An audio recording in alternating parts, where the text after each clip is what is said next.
नमस्कार साथियों, स्वागत है आप सभी का संस्कृति पीसीएस के ऑनलाइन प्लेटफॉर्म पर। दोस्तों, हम लोग 72वीं बीपीएससी प्रीलिम्स का जो एग्जाम होना है उसके लिए बिहार स्पेशल की कक्षा कर रहे हैं और आज आपकी क्लास नंबर 4 है। इसमें भी हम हिस्ट्री का ही रिवीजन करेंगे। तो बहुत अच्छे तरीके से हम हर एक क्वेश्चंस को देखेंगे। आप उसको बहुत अच्छे तरीके से समझिएगा, अटेम्प्ट करिएगा और अगर आपको कोई डाउट है तो पूछिएगा भी। चलिए शुरुआत करते हैं हम अपने सेशन की और बहुत ही बेहतर तरीके से इसको देखते हैं। दोस्तों, बोध गया में किसे ज्ञान प्राप्ति हुई थी? यह सबसे पहला प्रश्न आपसे पूछा जा रहा है। महावीर स्वामी, गौतम बुद्ध, तीर्थंकर ऋषभदेव, पार्श्वनाथ स्वामी, उपर्युक्त में से कोई नहीं, उपर्युक्त में से एक से अधिक। यह जो है आपके 67वीं बीपीएससी प्री का जो एग्जाम हुआ था 2022 में उसका प्रश्न है। ठीक है, यानी कि जो प्रश्न आपके सामने यहाँ दिख रहा है वह प्रीवियस ईयर का प्रश्न है और आपको जो है बहुत अच्छे तरीके से इसके बारे में आंसर करना है। ठीक है, तो आंसर करेंगे एक बार। दोस्तों, आपको पता है कि बोध गया में जो ज्ञान की प्राप्ति हुई थी वह गौतम बुद्ध को हुई थी। Option B is right answer. ठीक है, ध्यान रखिएगा, गौतम बुद्ध, इनके बचपन का नाम आपको देखने को मिलता है सिद्धार्थ। ठीक है, आप सभी लोग जानते हैं, बहुत अच्छे से परिचित होंगे। और अगर हम सिद्धार्थ की बात करें जो आगे चलकर गौतम बुद्ध बनते हैं, 29 वर्ष की आयु में इन्होंने गृह त्याग कर दिया, जिसे आप देखते हैं इतिहास में महाविनिष्क्रमण कहा जाता है। दोस्तों, 6 वर्ष की जो एक कठिन तपस्या है, इसके बाद आप देखेंगे तो यह जब 35 वर्ष की आयु प्राप्त कर लेते हैं तो इन्हें बोध गया में एक निरंजना जो फल्गु नदी है इसके तट पर पीपल का एक वृक्ष है जिसको बोधि वृक्ष कहा जाता है, इसके नीचे वैसाखी पूर्णिमा की रात को ज्ञान की प्राप्ति हुई और इसी ज्ञान प्राप्ति के बाद यह जो सिद्धार्थ हैं यह देखेंगे बुद्ध कहलाए। ठीक है, तो यहाँ पर गौतम बुद्ध को विशेष तौर पर ध्यान रखिएगा। हमने आपसे 2-3 चीजें बोली हैं, उस पर भी आप गौर करिएगा। हमने आपको बताया 6 वर्ष की कठिन तपस्या के बाद इनकी उम्र 35 वर्ष होती है और मुख्य रूप से वह स्थान होता है बोध गया। बोध गया में एक नदी जो है बह रही है जिसका नाम है निरंजना, फल्गु नदी के नाम से भी आप उसको जानते हैं। और इसके तट पर ही जो है एक बोधि वृक्ष है, एक पीपल का वृक्ष है। इसी के नीचे वैसाखी पूर्णिमा का दिन है, रात है और इसी रात्रि को ही इनको ज्ञान की प्राप्ति होती है। ठीक है, तो आप इसको बहुत अच्छे तरीके से गौर करेंगे और इन सभी फैक्ट्स को ध्यान में रखेंगे। आगे बढ़ते हैं हम अपने नेक्स्ट क्वेश्चन की तरफ। प्रथम बौद्ध महासभा का आयोजन कहाँ हुआ? ठीक है, पाटलिपुत्र, राजगृह, अमरावती, कन्नौज, उपर्युक्त में से कोई नहीं या एक से अधिक। आप देखेंगे तो मुख्य रूप से आपसे प्रश्न पूछा गया है या 67वीं में भी, 64वीं में 2 बार पूछा जा चुका है। आगे भी संभावना है कि ऐसे टॉपिक, ऐसे जो है क्वेश्चंस पूछे जाएं आपसे। दोस्तों, प्रथम बौद्ध संगीति का आयोजन आप देखेंगे तो मुख्य रूप से जो हम अगर देखें तो बुद्ध की जो मृत्यु, जो जिसको आप महापरिनिर्वाण कहते हैं, इसके तुरंत बाद ही आप देखेंगे तो 483 ईसा पूर्व में हुआ था। और यह जो है हुआ कहाँ था, यह ध्यान रखिएगा, यह आपको राजगृह में देखने को मिलेगा। ठीक है, राजगृह में देखने को मिलेगा, जिसको आप राजगीर के नाम से जानते हैं। और मुख्य रूप से अगर हम राजगीर की बात करें तो यहाँ पर एक गुफा है जिसको आप जानते हैं सप्तपर्णी गुफा के नाम से। तो सप्तपर्णी गुफा की बात करें तो इसमें जो है सबसे पहला जो यहाँ पर आप देखेंगे बौद्ध संगीति है, इसका आयोजन हो जाता है। और उस समय जब यह आयोजन होता है तो मगध का जो शासक होता है वह हर्यक वंश का शासन होता है और हर्यक वंश का एक राजा है जिसका नाम है अजातशत्रु। वह जो है मुख्य रूप से आप देखेंगे इस समय जो है शासन कर रहा होता है मगध वाले क्षेत्र पर। और इस संगीति की जो अध्यक्ष है, जो अध्यक्षता है वह महाकश्यप ने की थी, यह भी आप विशेष तौर पर ध्यान रखिएगा। और यहाँ पर अगर इस जो है संगीति की बात करें तो इसमें बुद्ध के उपदेशों को 2 पिटक, कौन कौन से पिटक हैं, उसका नाम है सुत्त पिटक और विनय पिटक, इसमें संकलित कर दिया गया था। तो इतनी बातें अगर आप ध्यान रखेंगे प्रथम बौद्ध संगीति के बारे में तो आपसे अगर कुछ भी प्रश्न पूछा जाएगा आप ठीक से जवाब दे पाएंगे। ठीक है, तो आप सबसे पहले तो ध्यान रखिएगा बुद्ध की मृत्यु के 483 तुरंत बाद ही 483 ईसा पूर्व में ही जो है यह आयोजित हुआ। और उस समय जो है यह आयोजित जहां हुआ वह स्थान राजगीर था। ठीक है, और यहाँ पर सप्त जो है मुख्य रूप से आप देखेंगे जो सप्तपर्णी गुफा है, इसका नाम भी आप बहुत अच्छे तरीके से ध्यान रखेंगे। सप्तपर्णी गुफा जो है ध्यान रखेंगे, सप्तपर्णी गुफा में आयोजित किया गया था। और इस समय यहाँ का जो शासक था राजगृह में, जो मगध वाला क्षेत्र है, यहाँ का शासक था अजातशत्रु और वह किस वंश से रिलेट करता था? हर्यक वंश से। ठीक है, और अगला जो पॉइंट जैसा कि हमने बताया कि शुद्ध पिटक और विनय पिटक जो है मुख्य रूप से इसमें संकलित किए गए। तो हमने 2 बार रिपीट कर दिया इसको, आप विशेष तौर पर इसको आप ध्यान में रखेंगे और जो है आगे बढ़ेंगे। चलिए, अशोक के शासनकाल में बौद्ध सभा किस नगर में आयोजित की गई? ठीक है, तो ध्यान रखिएगा इसको अच्छे तरीके से। अशोक के शासनकाल में तीसरी जो बौद्ध संगीति है इसका आयोजन आप देखेंगे तो मुख्य रूप से अगर आप ध्यान पूर्वक अगर आपको गौर होगा तो 250 ईसा पूर्व में, है ना, 250 ईसा पूर्व की अगर हम बात करें, 250 ईसा पूर्व में आप देखेंगे जो पाटलिपुत्र है यहाँ पर हुआ था, पाटलिपुत्र, ठीक है, पाटलिपुत्र में हुआ था। और इस संगीति के जो अध्यक्ष थे वह मोगली जो है मोगली पुत्तिश थे, ध्यान रखिएगा। और इसका जो उद्देश्य था वह क्या था? तो बौद्ध धर्म में जो पनप रहे भ्रष्टाचार थे, जो मतभेद थे, जो अवसरवादी समूह उस समय देखने को मिले, इसको दूर कर संघ को शुद्ध करना इसका उद्देश्य था। ठीक है, जो तीसरी बौद्ध संगीति है आप ध्यान रखिएगा, है ना, तीसरी बौद्ध संगीति है, आप वो बहुत अच्छे तरीके से गौर करेंगे, है ना। हाँ, अशोक के शासनकाल में ही यह देखने को मिली थी। और एक चीज और आप ध्यान रखिएगा, इस संगीति में बौद्ध धर्म का जो एक तीसरा पिटक है जिसको आप अभिधम पिटक के नाम से जानते हैं, इसका संकलन किया गया था। ठीक है, तो आपसे जब भी पूछा जाए कि अभिधम पिटक का संकलन कब किया गया तो तीसरी बौद्ध संगीति ध्यान रखना होगा। और इस संगीति में जो कठोर नियम है इनका, इन नियमों का निर्धारण हुआ और बौद्ध धर्म के प्रचार के लिए अलग अलग क्षेत्र जैसे श्रीलंका से, मुख्य रूप से श्रीलंका तक जो है जो प्रचारक है वह भेजे गए। आपको पता है कि इनकी पुत्री और जो है इनके पुत्र दोनों जो है आपको देखने को मिलते हैं इस संदर्भ में। ठीक है, आप जानते होंगे। चलिए आगे बढ़ते हैं हम लोग अब अपने नेक्स्ट क्वेश्चन की तरफ। ध्यान रखिएगा यह क्वेश्चन आपके 44वीं बीपीएससी में ऑलरेडी पूछा जा चुका है। अगला प्रश्न है कि कौन सी बौद्ध संगीति बिहार में आयोजित नहीं हुई थी? यह प्रश्न पूछा जा रहा है, दूसरी, पहली, तीसरी और चौथी। ठीक है, तो आपको बहुत अच्छे तरीके से पता होगा कि चौथी जो बौद्ध संगीति थी, है ना, इसकी अगर हम बात करें तो यह आप गौर करेंगे, यह जो है, यह आप गौर करेंगे तो यह जो है, हाँ, यह बिहार में आयोजित नहीं हुई थी। कहाँ हुई थी इसकी बात कर लें तो ध्यान रखिएगा, जो चौथी बौद्ध संगीति है इसके संदर्भ में सबसे पहले तो टाइम पीरियड जो समय है यह आपको ध्यान रखना होगा। तो वह समय है 72वीं ईस्वी, 72 ईस्वी में जो है यह आयोजित हो रही है जो चौथी बौद्ध समिति है। इसके बाद आपको ध्यान रखना होगा जो स्थान है, तो स्थान के संदर्भ में आपको पता होगा कुंडलवन। कुंडलवन कहाँ पर है? तो कश्मीर में, आप लोगों को पता होना चाहिए कुंडलवन। ठीक है, कश्मीर में आप देखेंगे तो मुख्य रूप से यह जो है चौथी बौद्ध संगीति आयोजित हुई। एक चीज और ध्यान रखिएगा, इस समय जो है यहाँ पर अगर हम शासन की बात करें तो बहुत ही महत्वपूर्ण हो जाता है। यहाँ पर कनिष्क कुषाण का शासन था, कुषाण वंश का, और कनिष्क का जो है शासन हुआ करता था, कुषाण वंश। ठीक है, कुषाण वंश प्रश्न पूछा जा सकता है आपसे। इसके अलावा इसके भी अध्यक्ष को आप बहुत अच्छे तरीके से ध्यान रखिएगा कि इस समय इसके अध्यक्ष कौन थे जो चौथी बौद्ध संगीति थी, तो इसके अध्यक्ष थे वसुमित्र। ठीक है, वसुमित्र इसके अध्यक्ष थे। और इसमें उपाध्यक्ष भी आपको देखने को मिल जाएंगे, है ना। उपाध्यक्ष की अगर हम बात करें तो उपाध्यक्ष का नाम भी आप ध्यान रख सकते हैं। और उपाध्यक्ष की बात अगर की जाए तो आप अश्वघोष का नाम ध्यान रखिएगा। अश्वघोष जो है इस समय उपाध्यक्ष थे यहाँ पर, है ना, इस संगीति के, तो ध्यान रखना है। अब इसके जो सबसे महत्वपूर्ण परिणाम हैं उनकी बात हम कर लेते हैं और उन पर जो है ध्यान केंद्रित कर लेते हैं कि परिणाम क्या रहा। तो परिणाम और जो मुख्य कार्य रहे इनके संदर्भ में अगर आप गौर करेंगे तो बौद्ध धर्म स्पष्ट रूप से दो संप्रदाय, कौन कौन सा संप्रदाय था तो आप गौर करेंगे, एक था हीनयान और दूसरा था यहाँ पर महायान। ठीक है, आप लोगों को पता होगा। तो मुख्य रूप से जो बौद्ध धर्म है स्पष्ट रूप से दो संप्रदायों हीनयान और महायान में जो है बट गया था। ठीक है, तो ध्यान रखिएगा इसी बौद्ध संगीति के संदर्भ में यह बहुत ही इंपॉर्टेंट पॉइंट हो जाता है। महायान संप्रदाय को इस संगीति में विशेष संरक्षण मिला दोस्तों, और इसके सिद्धांत अंतिम रूप से अभी भी जो है तय किए गए। ठीक है, तो ध्यान रखिएगा बहुत अच्छे तरीके से यहाँ पर, है ना, बहुत अच्छे तरीके से इसको ध्यान रखिएगा, इससे संबंधित सभी बातों को। चलिए आगे बढ़ते हैं। यह आपका जो है राजगीर, इसका तो सही है, आप ध्यान रखिएगा पिछला प्रश्न। चलिए आगे बढ़ते हैं नेक्स्ट क्वेश्चन की तरफ। बोध गया में बोधि वृक्ष अपने वंश की इस पीढ़ी का तृतीय, चतुर्थ या पंचम या षष्ठम है, आप बताएंगे। जो बोध गया में बोधि वृक्ष है दोस्तों, अपने वंश की कौन सा, अपने वंश की इस पीढ़ी का कौन सा नंबर का यह जो है, तीसरा, चौथा, पांचवा या छठवां।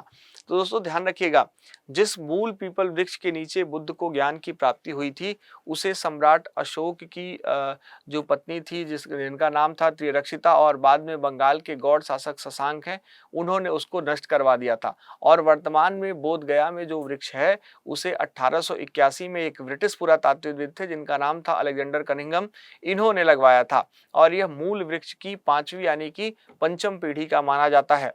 दोस्तों 1876 में एक भारी तूफान में पुराने वृक्ष के नष्ट हो जाने के बाद ब्रिटिश पुरातत्वविद जो अलेक्जेंडर कनिंघम है, इन्होंने श्रीलंका में एक जगह है अनुराधापुर, ध्यान रखिएगा अनुराधापुरा भी कहते हैं उसको, उससे बोधि वृक्ष जो वहां से जो बोधि वृक्ष की शाखा है उसको मंगवाकर 1881 में बोध गया में लगवा दी। सम्राट अशोक की बात करें तो सम्राट अशोक ने अपने पुत्र महेंद्र और पुत्री संघमित्रा को आप देखेंगे तो बौद्ध धर्म के प्रचार के लिए श्रीलंका भी भेजा था।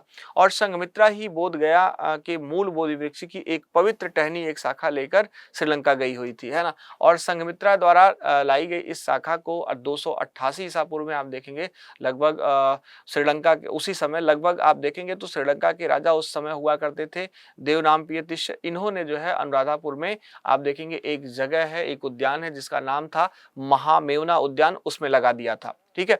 और इसे बौद्ध धर्म के आप देखेंगे तो मुख्य रूप से इसे बौद्ध धर्म के इतिहास में सबसे महत्वपूर्ण और विश्व के सबसे पुराने ऐतिहासिक जीवित वृक्षों में से एक माना जाता है, ठीक है। तो यहाँ पर आप ध्यान रखिएगा यह कौन सी पीढ़ी का है, तो यहाँ पर पांचवें पीढ़ी का है, पंचम पीढ़ी का है। इसको बहुत अच्छे तरीके से आपको ध्यान में रखना है, बहुत ध्यान से इसको आप कनेक्ट करिएगा, ठीक है। पांचवी पीढ़ी का है, पंचम पीढ़ी का, ठीक।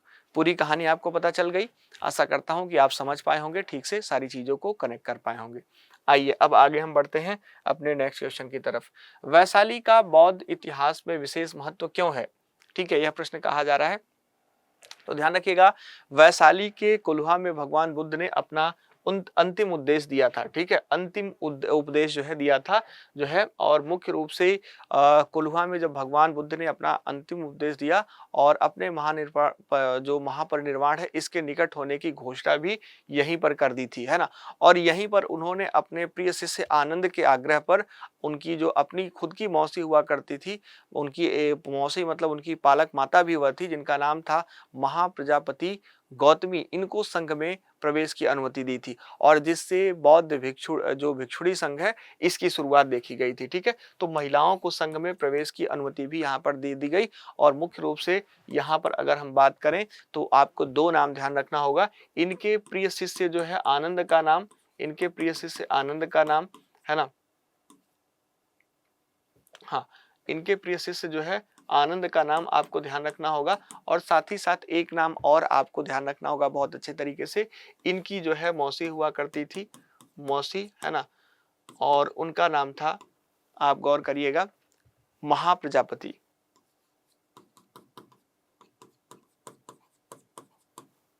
महाप्रजापति गौतमी, ठीक है, ठीक है। इनको सबसे पहले जो है संघ में प्रवेश दिया गया, ठीक, इनको पहले संघ में प्रवेश दिया गया और फिर आप देखेंगे फिर जो है महिलाओं को अनुमति मिल गई, और जिससे बौद्ध भिक्षुणी संघ की शुरुआत आपको देखने को मिल जाती है। तो option C is right answer, ध्यान रखिएगा, बहुत ही महत्वपूर्ण जो है यह हो जाता है, ठीक है। चलिए आगे बढ़े नेक्स्ट क्वेश्चन की तरफ।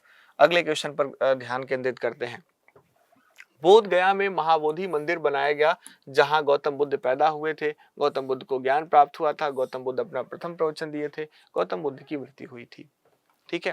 तो दोस्तों महाबोधि मंदिर उसी स्थान पर जो है स्थित है जहां भगवान बुद्ध को मुख्य रूप से आप देखेंगे ज्ञान यानी कि अगर आप बात करें तो समबोधि हुई थी, समबोधि हुई थी, ध्यान रखिएगा, ज्ञान जो है प्राप्त हुआ था, ठीक। तो option B is right answer, ठीक है। और यहाँ ईंटों से बना सबसे पुराना बौद्ध मंदिर आपको नजर आएगा, और बहुत ही सबसे जो मुख्य रूप से पुराना मंदिर है वह यही है। 2002 में अगर आप गौर करेंगे, आपको थोड़ा सा ध्यान आ रहा होगा, तो 2002 में जो यूनेस्को है, 2002 में जो यूनेस्को है इसकी अगर हम बात करें तो यूनेस्को ने हाँ, यूनेस्को ने इसे विश्व धरोहर स्थल घोषित किया था। और गौतम बुद्ध के जन्म की बात करें तो इनका जन्म जो है आपको पता होना चाहिए नेपाल में हुआ था, और नेपाल के कहाँ, लुम्बिनी में देखने को मिला था। ठीक है, लुम्बिनी में इनका जन्म जो है हुआ था, लुम्बिनी नामक स्थान पर। ये हमने इतिहास में देखा है, पढ़ा है इसको। बुद्ध ने अपना जो पहला उद्देश्य है उत्तर प्रदेश के सारनाथ वाराणसी के पास दिया। तो यहाँ पर जो पहला उपदेश है उसको भी आप ध्यान रखिएगा। पहला उपदेश इन्होंने कहाँ दिया, तो पहला उपदेश जो है सारनाथ है। और सारनाथ कहाँ है, तो वाराणसी में है। ठीक है, ध्यान रखिएगा, है ना, तो इसको ध्यान रखिएगा। पहला जो उपदेश है उत्तर प्रदेश के सारनाथ में, और सारनाथ आपका वाराणसी में पड़ता है, ध्यान रखना है इसको भी बहुत अच्छे तरीके से। अच्छा, एक चीज और ध्यान रखिएगा, जो इनका उपदेश था, इसको एक नाम दिया गया है।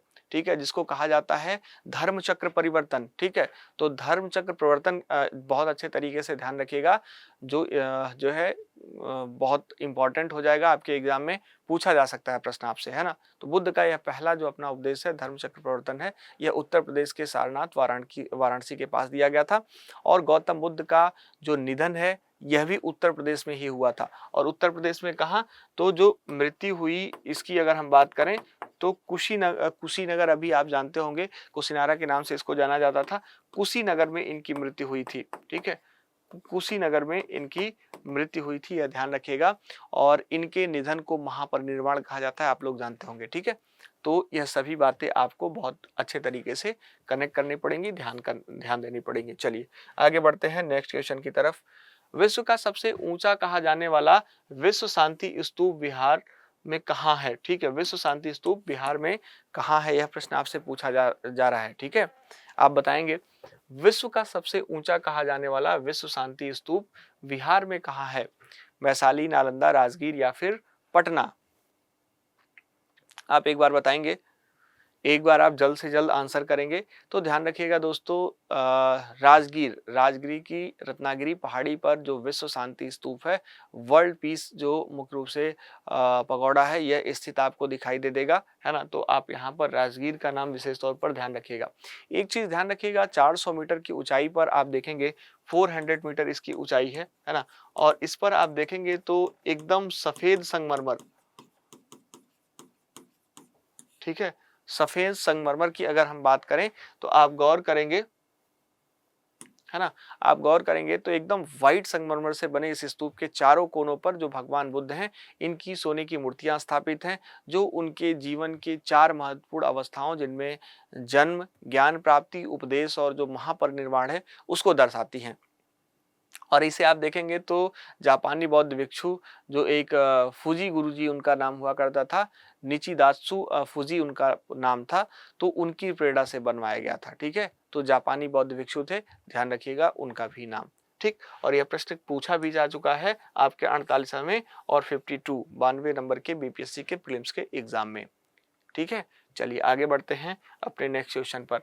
महावीर स्वामी का जन्म कहाँ हुआ था, तो हमने आपको जो है, हाँ, हमने आपको इस पर तो चर्चा नहीं की है, तो आप एक बार बताएंगे। महावीर स्वामी के जन्म के बारे में तो चर्चा नहीं करी है ना।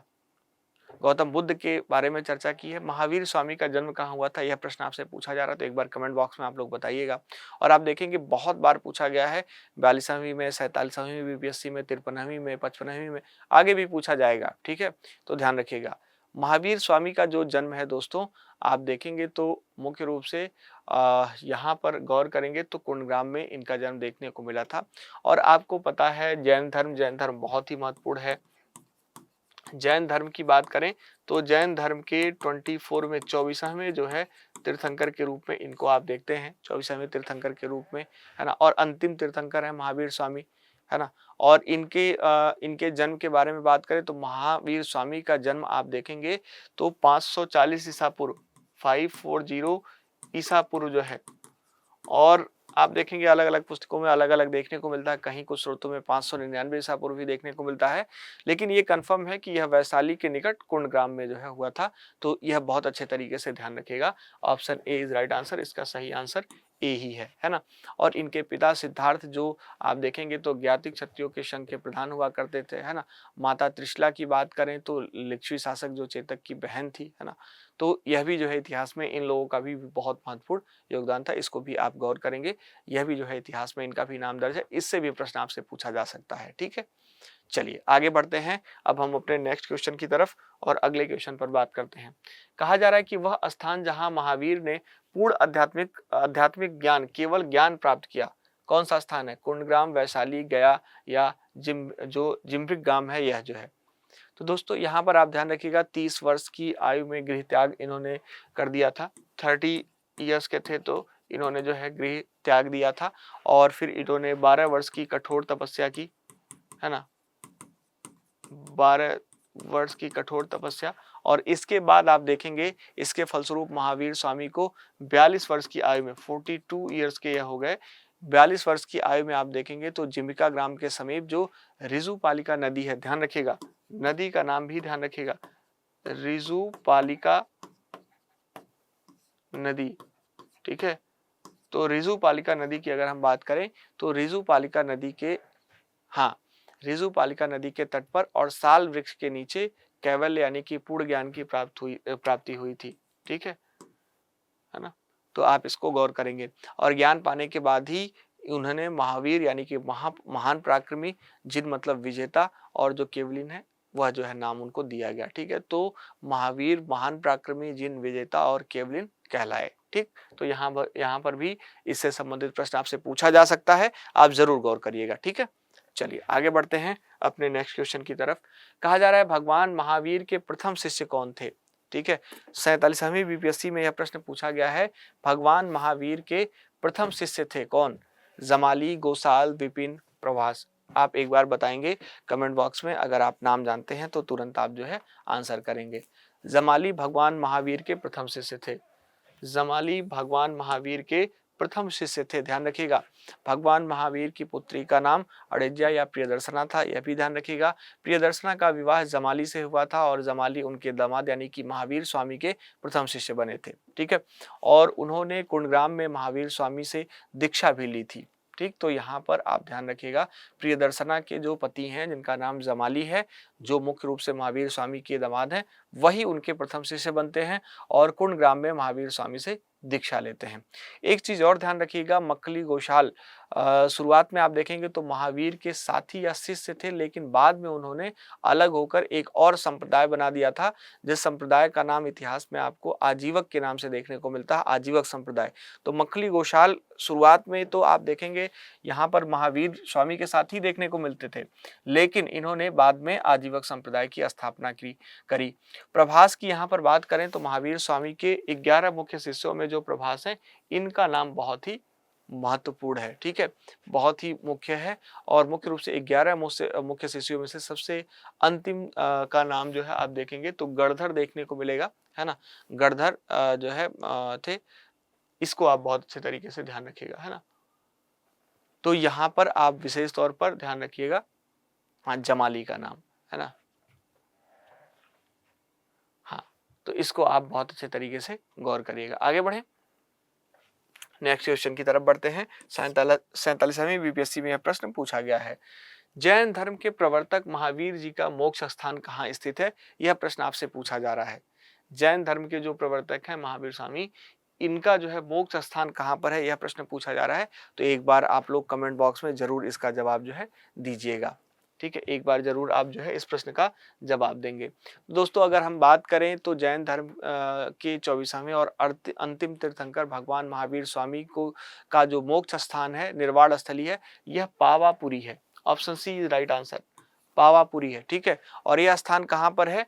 तो जो अपना तत्कालीन बिहार जिला है, बिहार राज्य है, इसमें जो है नालंदा की अगर हम बात करें, नालंदा डिस्ट्रिक्ट की बात करें, नालंदा जिला की बात करें, तो यहाँ पर स्थित है। और यह स्थान आप देखेंगे तो मल्ल राजा जो हस्तिपाल हैं, इनके राजप्रसाद का हिस्सा हुआ करता था। और यहाँ तालाब के बीच में स्थित प्रसिद्ध जो श्वेत संगमरमर है, इसका जल इस संगमरमर का जो जल मंदिर है वह आपको देखने को मिलेगा, जो बहुत ही प्रसिद्ध है, बहुत ही जो है आप देखेंगे अलग तरीके का दिखेगा। जो उनके अंतिम संस्कार क्षेत्र की जो स्मृति है, उसको दर्शाता है दोस्तों। ठीक है, तो पावापुरी नाम ध्यान रखना है आपको, जो जैन धर्म के प्रवर्तक महावीर जी हैं, इनके मोक्ष स्थान के संदर्भ में।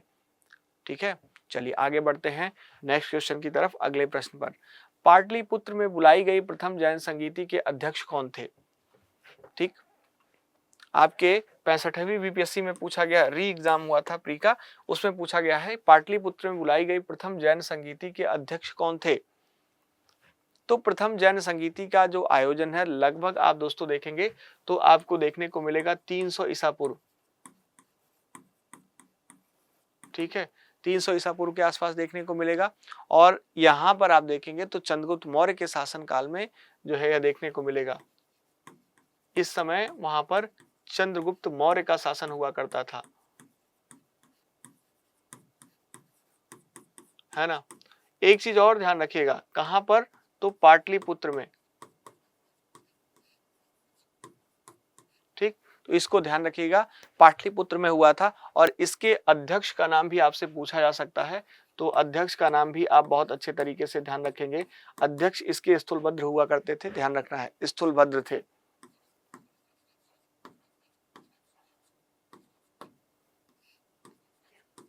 ठीक है, एक चीज और ध्यान रखिएगा, मुख्य रूप से इसके परिणाम के संदर्भ में या सबसे महत्वपूर्ण बात के संदर्भ में, इस संगीति में ही जैन धर्म दो संप्रदाय, जो श्वेतांबर हैं और जो दिगंबर हैं। श्वेतांबर का मतलब श्वेत वस्त्र धारण करने वाले लोग, और दिगंबर का मतलब था कि जो नग्न रहने वाले लोग थे वे, इनमें विभाजित हो गया था। ठीक है, तो इसी संगीति में आप देखेंगे जैन धर्म दो संप्रदाय श्वेतांबर और दिगंबर में जो है अलग हुआ, विभाजित हुआ।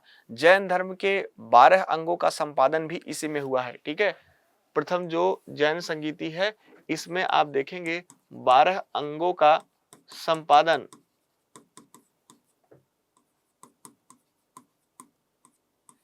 संपादन भी इसी में हुआ। ठीक है, और एक चीज और ध्यान रखिएगा, यहां पर जो श्वेतांबर हैं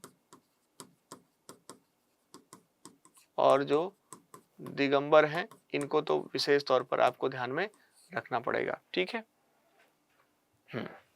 और कोई प्रश्न, और कोई मन में अगर जिज्ञासा हो तो आप पूछ सकते हैं यहाँ पर, है ना। श्वेतांबर का मतलब हमने बताया कि वस्त्रधारी, है ना। इस संप्रदाय का नेतृत्व स्थूलभद्र ने किया था, जो यहाँ पर आप देखेंगे मुख्य रूप से जो अध्यक्षता कर रहे हैं, है ना। तो स्थूलभद्र ने किया, और ये भिक्षु श्वेत सफेद वस्त्र धारण करते थे। इनका मानना था कि महिला भी मोक्ष प्राप्त कर सकती हैं, वर्तमान जीवन में साधारण सफेद वस्त्र पहनकर भी मुक्ति संभव है ना।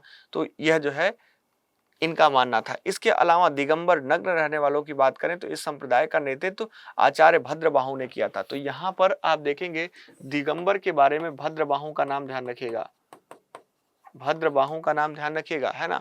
और अगर हम बात करें तो ये कोई भी वस्त्र धारण नहीं करते थे जो दिगंबर थे। इनका मानना था कि मोक्ष प्राप्ति के लिए पूर्ण नग्नता और जो सांसारिक मोह माया है, इसका पूर्ण त्याग आवश्यक है। और ये सन्यासी संघ में महिलाओं को प्रवेश नहीं देते थे, और मानते थे कि मोक्ष प्राप्त करने के लिए पुरुष के रूप में पुनर्जन्म लेना आवश्यक है। ठीक है, तो यहाँ पर बहुत अच्छे तरीके से ध्यान रखिएगा भद्रबाहु को और इनके विचारधारा को, इस धर्म के, इस जो है मुख्य रूप से जो यहाँ पर आपको दूसरा जो है अंग देखने को मिलेगा, संप्रदाय देखने को मिलेगा, उसके जो है फिलॉसफी को। चलिए आगे बढ़ते हैं नेक्स्ट क्वेश्चन की तरफ। अगला क्वेश्चन है, जैन धर्म के संदर्भ में चंपापुरी का संबंध किससे है? ठीक है, बताएंगे जैन धर्म के संदर्भ में चंपापुरी का संदर्भ किससे है, यह प्रश्न पूछा जा रहा है। ठीक, तो हाँ, तो ध्यान रखिएगा, यहाँ पर बहुत अच्छे तरीके से जैन धर्म के चंपापुरी बिहार के भागलपुर में स्थित है। ध्यान रखिएगा, भागलपुर में, है ना। तो यहाँ पर भागलपुर में जो है, जो स्थित है चंपापुरी, स्थित हुआ करता था। इसका संबंध 12वें तीर्थंकर भगवान जो वासु पूज्य हैं इनसे था। ठीक है, 12वें तीर्थंकर से था। और जैन मान्यता के अनुसार अगर हम देखें तो यहीं पर भगवान जो वासु पूज्य है इनका जन्म हुआ था, और उनके जीवन के पांचों जो मुख्य रूप से कल्याण है, जिसमें गर्भ, जन्म, दीक्षा, केवल ज्ञान, है ना, और मोक्ष, इसी पवित्र भूमि पर संपन्न हुई थी।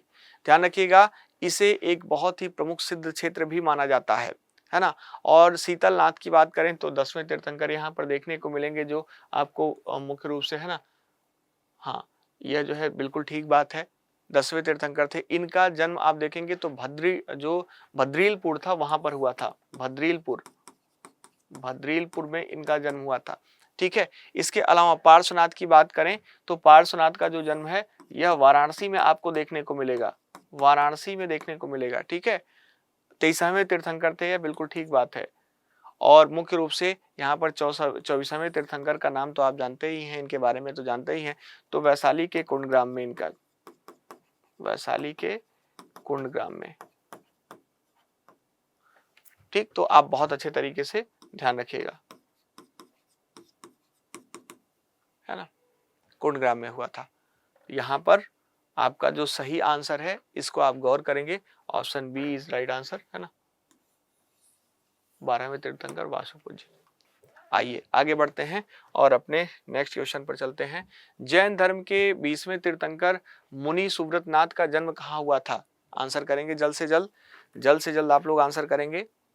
जैन धर्म के 20वें तीर्थंकर जो हुए मुनि सुव्रतनाथ का जन्म कहाँ हुआ था? तो जैन धर्म के मान्यताओं के अनुसार दोस्तों बात करें तो जैन धर्म के यह जो है 20वें तीर्थंकर थे, जो मुख्य रूप से मनु सुव्रतनाथ है। इनका जन्म जो है मगध की प्राचीन राजधानी जो राजगीर हुआ करती थी, ठीक है, राजगीर, यहाँ पर आपको देखने को मिला था। ठीक है। और अगर बात करें तो हरिवंश कुल में राजा सुमित्र हुआ करते थे, उनके वहां हुआ था। ठीक है।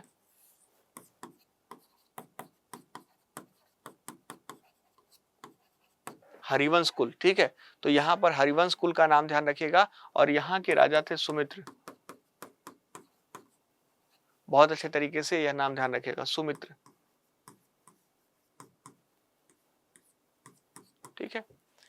और यह स्थान वर्तमान में कहां पर है? तो बिहार में, जो अपना बिहार जो है, यहाँ का जो नालंदा डिस्ट्रिक्ट है, यहाँ पर आपको देखने को मिलेगा। ठीक है। तो ध्यान रखना है इसको बहुत अच्छे तरीके से।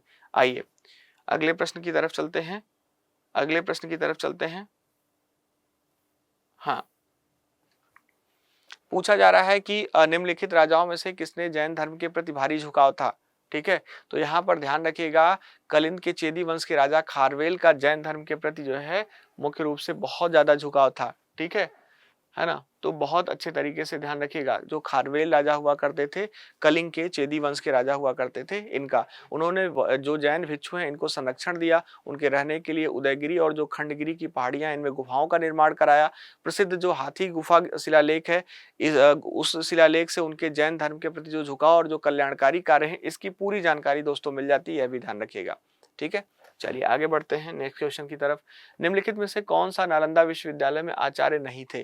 तो ध्यान रखिएगा, कौटिल्य चाणक्य प्राचीन भारत के एक महान विद्वान राजनीतिक और अर्थशास्त्री थे।